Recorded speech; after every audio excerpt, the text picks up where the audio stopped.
Hello and welcome to today's edition of Noshing with Nashies. I have a sweet fall treat for us this week. We are going to be doing pumpkin cinnamon rolls with a maple cream cheese icing. Perfect for this change in the weather. We're going to need some flour, some sugar, some powdered sugar, cinnamon, some good maple syrup, some salt, pumpkin pie spice. Gonna need some pumpkin puree, gonna need some brown sugar and some yeast, some cream cheese, a couple of sticks of butter, an egg, some milk, and if you have one of these silicone mats that has measuring on it, you'll want to pull that out as well because we're going to be doing 14 by 16 to make the size of these cinnamon rolls as they go. So these are very, very handy.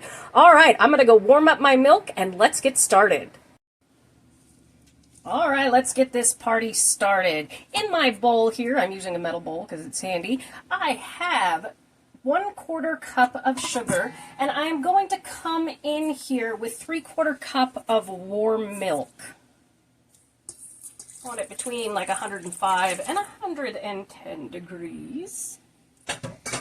And then we are going to sprinkle over the top a package of yeast here. And we're going to mix it together and let it sit to the side while I show you the trick to the flour on this recipe, because we don't want too much flour. We want air in between those particles, or else we're going to get really, really dense, really heavy cinnamon rolls, and we don't want that. So I'm just going to give this a little zhuzh for a second. And then I'm going to let it sit to the side and bloom a little bit while I show you this. I've got my tools here. This is 4 cups of flour, and I just wanted to show you how to measure it out of the bag. Rather than measuring and packing down or shaking anything, you want to spoon your flour like so to measure it, and you don't want to shake or anything like this because you see it packs it down. You don't want that. You want nice fluffy flour when you do this. It was about 7 of these heaping tablespoons for me, so that's the trick to this. And then we're going to come into our 4 cups of flour here, and we are going to do 3/4 of a teaspoon of salt. And then we are going to come in with 2 tablespoons of pumpkin pie spice. And over here on the side, I have about a 1/2 cup of extra flour for the kneading process. I just like to come in with my dry ingredients, mix them all together, and make sure, excuse me, my allergies are terrible today, and make sure that everything is together so that it gets evenly incorporated when we put this dough together. All right, now I'm going to bring back over our milk.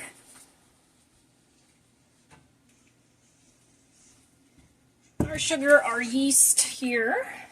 Put you to the side because I will need you in a minute. All right, everybody is handy dandy in there. We are going to come in with a 1/4 cup of melted butter here, and you do want it melted for this. And give it a little stir. Then we're going to come in with 1 beaten egg. Mix that together. Now, if you want to do this to be a vegan recipe, you can omit the egg and just put in like 2 or 3 more tablespoons of your pumpkin puree, not pumpkin pie filling. You don't want that. You want the actual puree. You can do that, and if you want it full vegan as opposed to vegetarian, go in with vegan cream cheese and vegan butter. The recipe will be slightly different, but it will still be very, very good. All right, and we're going to come in with 3/4 of a cup of our pumpkin, come here, spoon, puree. Such a nice fall treat.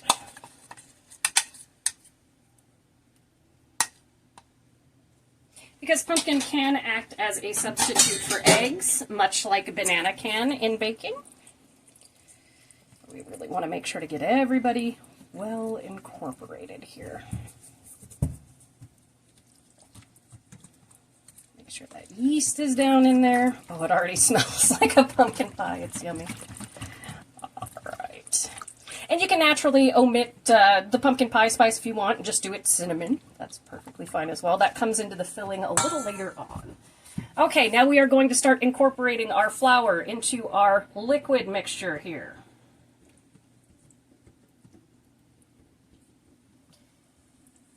And I will be switching to the spatula in a moment because it will start to get gummy here. Oh, that smells good.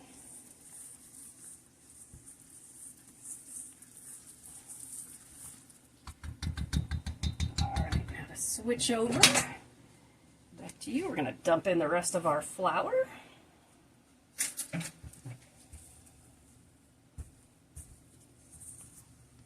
I'm always shooting flour at myself when I do this.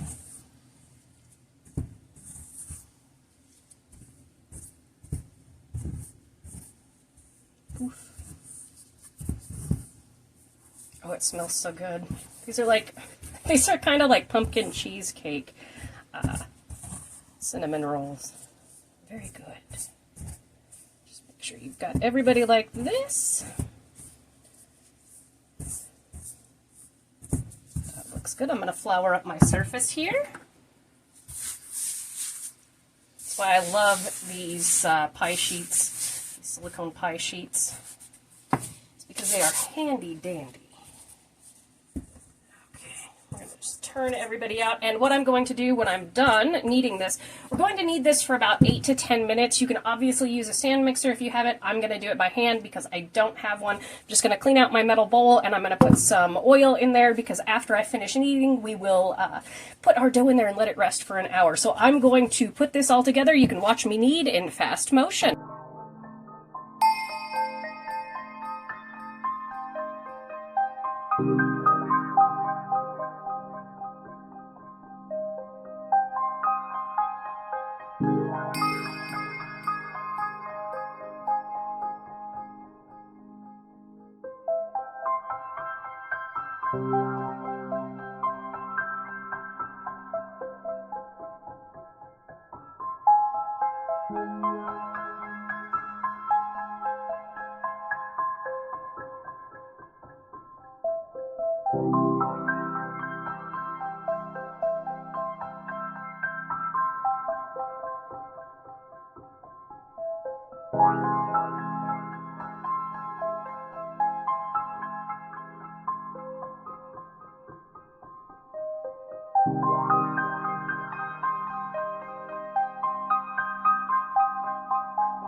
Eight minutes went by in a flash for y'all. Here in my greased bowl, I put some avocado oil in there and just kind of took my dough and rolled it around. I've got this beautiful, look at the color on that, isn't it gorgeous? So I am going to cover this up with a little bit of plastic wrap and a towel, stick it in my oven with no temperature on or anything. Let it rise for about an hour. That's how long it takes here.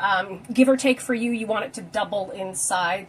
As you can see, one of the reasons why I really, really love these silicone baking mats is you don't have to incorporate a lot of flour into your product like you would on a surface that sticks more. So there's less waste and it's really, really easy cleanup. Plus it's got all the sizes because holidays are coming up. Get you one of these. All right, I will see you all for the filling portion of this in about an hour. My yeast, it has arisen. Okay, I've got my surface nice and floured here. We're going to dump out our dough.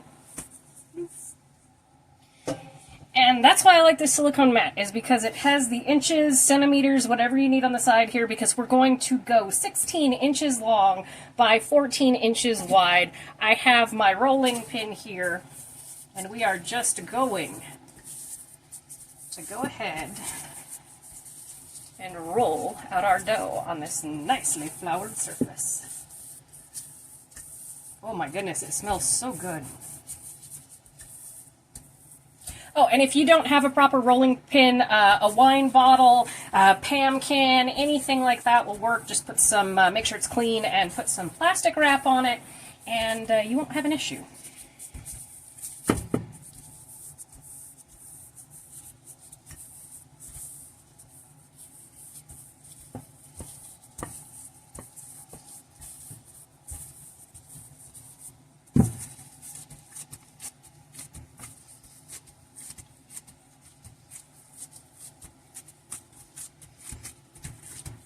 And you can also use your hands to stretch this out just like you would with, let's see, 16 inches. Oof.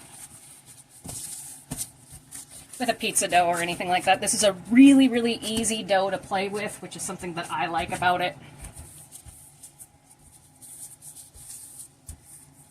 I want to do 16 by 14, get you nice and wide here.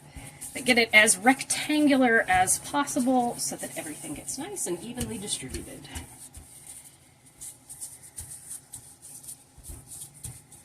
And I'll pull us back in a second and I will show you exactly what I'm doing, since I don't have the capacity to do that in long form with the camera that I have right now. But I'll show you so that you kind of get the idea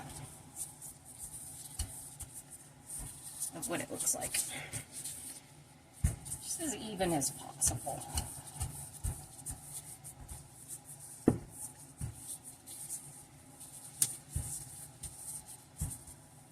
16 inches, are you?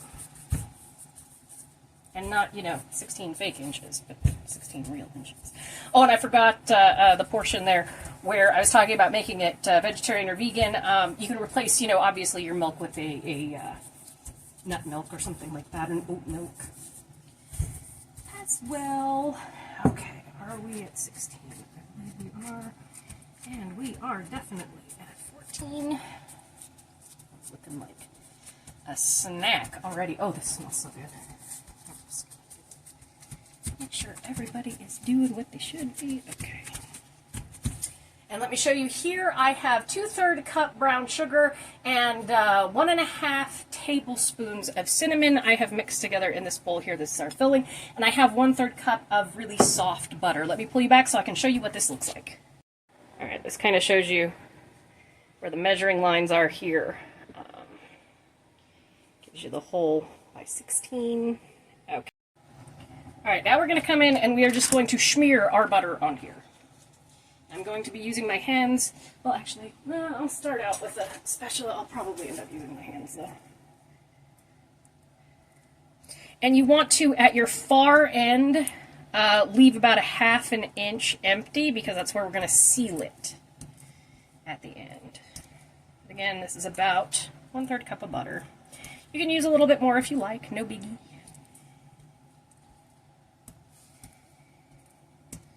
We're going to get our hands in it in a minute anyway. We want everybody to have a nice buttery bite.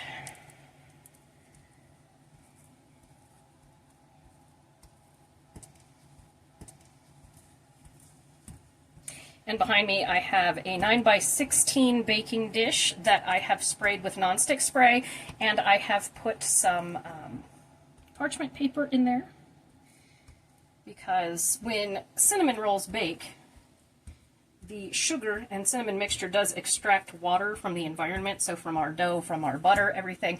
And so that's why you get that syrup there. And it's all good. All right, I think we're buttered up good.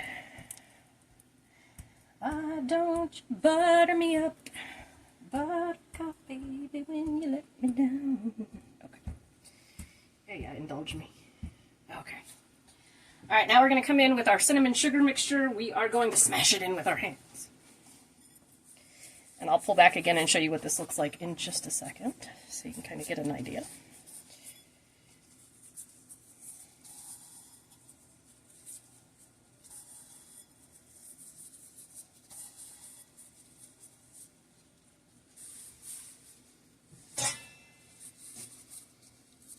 And you can use dark brown or light brown sugar. In this recipe, I had light brown, so it's what I'm using. Dark brown is fantastic as well. And also you can use bread flour, which will make these much, much richer. It's very flavorful, but at the same time, all-purpose flour, which most of us have on hand anyway, works just fine, so it's all good. Work with what you got. Have fun with it. Get everything right up to the edges, with the exception of that seal end there. And I'll show you in just a second. We want that yummy, yummy filling.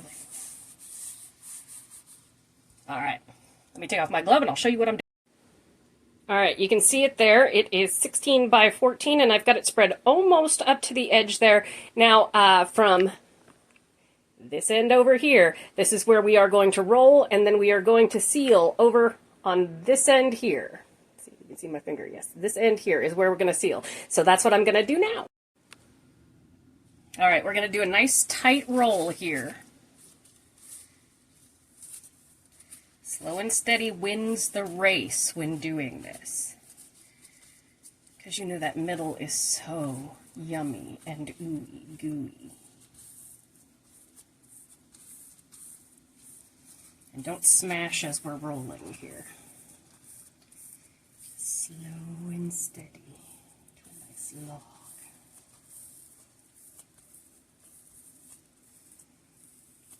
Oh, I love the ASMR sound of this. Move our log over.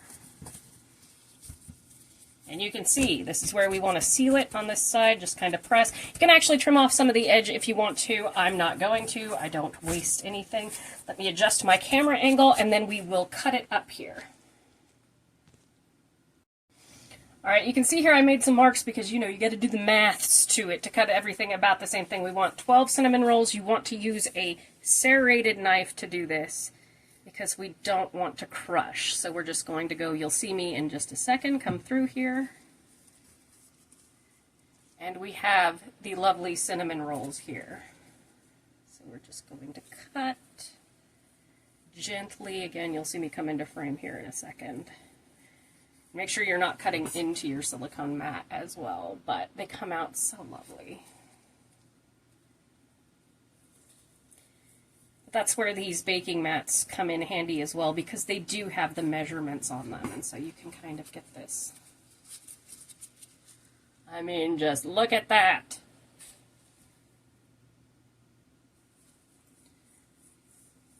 Gentle, slow sawing motion, because when you squish, that's like when you're trying to cut biscuits with something that's not a biscuit cutter. It will press down on the edges, which will cause it not to rise. So we don't want that.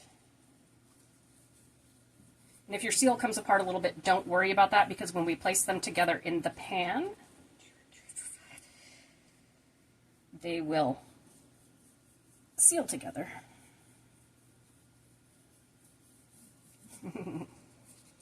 Only some people are going to laugh at the seal joke.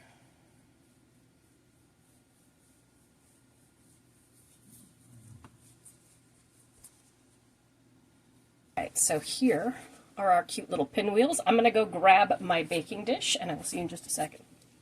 Alright, here I have my baking dish with my parchment paper, and we are going to take our cinnamon rolls.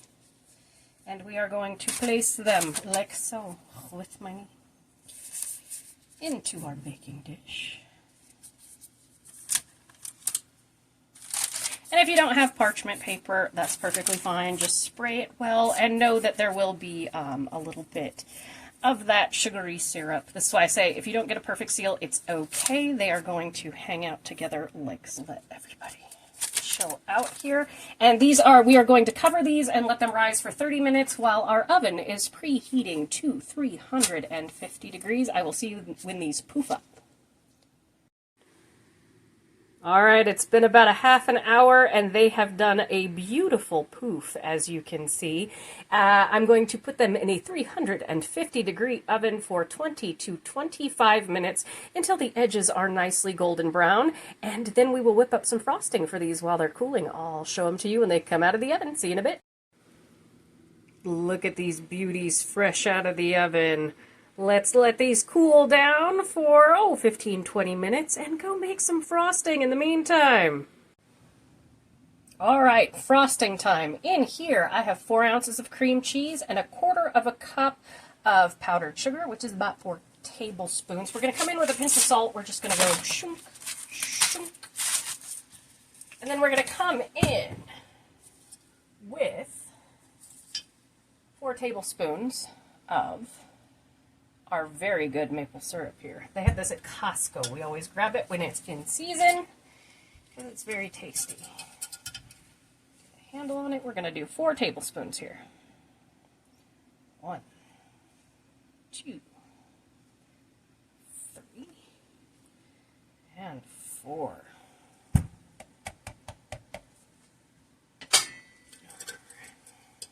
This has the fancy stopper on it. There we go. All right, now we're just going to whip this up. I'll let you watch it in fast motion.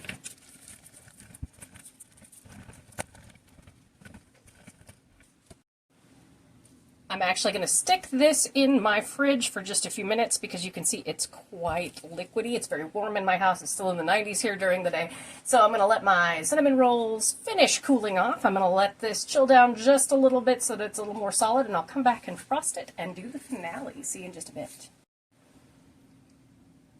All right, our cinnamon rolls have cooled off. Our pumpkin cinnamon rolls have cooled off nicely. And you can see how the middle popped up on a few of mine. There are a few reasons why this can happen. Either your oven is not at the correct temperature. I knew that wasn't the case on mine. I tested it. It's a little bit warm in the environment, so the middle filling gets a little bit too warm, and so that can cause everything to poof up. Or you didn't roll your spirals tight enough, which is most likely where I went a little bit wrong there, just because I was trying to do it for the camera, and so I didn't get quite a tight enough roll. Doesn't affect the flavor at all. It's quite good. So we have some cinnamon nip-nopply pops on the top of our cinnamon rolls here. Not a big deal. And I have our frosting here that has thickened up nicely, and we're just going to frost this. Now, whatever texture you want this, I want it like this to make it easy to spread. It will get a little more solid once we place these in the refrigerator. If your frosting is a little too loose, go ahead and add 1 tablespoon of powdered sugar at a time to basically make sure that it comes out the consistency that you want. And we're just going to kind of drizzle everything over, and then we will spread it around here. This is so good with that maple flavor. And I'm just going to store it right here, my cinnamon rolls right here in my baking pan for tomorrow morning's breakfast. Sorry, I keep bumping at the camera. But just remember, little things like that don't affect the flavor, and you can fix what you're doing the next time. We are still at the tail end of hot season here in Las Vegas, and so sometimes with baking goods, things can go a little bit sideways, and that's fine. It still tastes good. I always promised y'all I would show you my successes and my failures, and I still do consider it a success because these will taste amazing. We've got our cream cheese frosting going over our beautiful cinnamon rolls. Such a wonderful fall treat. And the good thing about when you do get kind of an open spiral like that on our cinnamon rolls, though, there is a little side effect that is quite yummy, and it's the fact that when you do go to frost them, that it goes down into those spaces, and we get a little extra frosting in each bite. Not such a bad thing. And of course, you don't have to frost these if you don't want to. You can do anything that you like. Okay, I think our cinnamon rolls are nice and frosted. Make sure everybody's covered here. And it's just like that, easy peasy. You can cut them now, or you can just store them in the refrigerator as they are and cut them whenever you want to eat them. Of course, eating them fresh straight out of the oven is perfect too. I switched my angle here so you can see all of the lovely cinnamon rolls. Thank you so much for joining me for today's edition of Noshing with Nashies. If you have enjoyed, please like, comment, share, and subscribe, and I'll see you in the next one. Bye! Okay, I lied. I'm back. Oh my god, I just ate one. These are so good. Make them. Do it. Do it. It didn't affect the flavor of them going up. Oh my god, they're so good.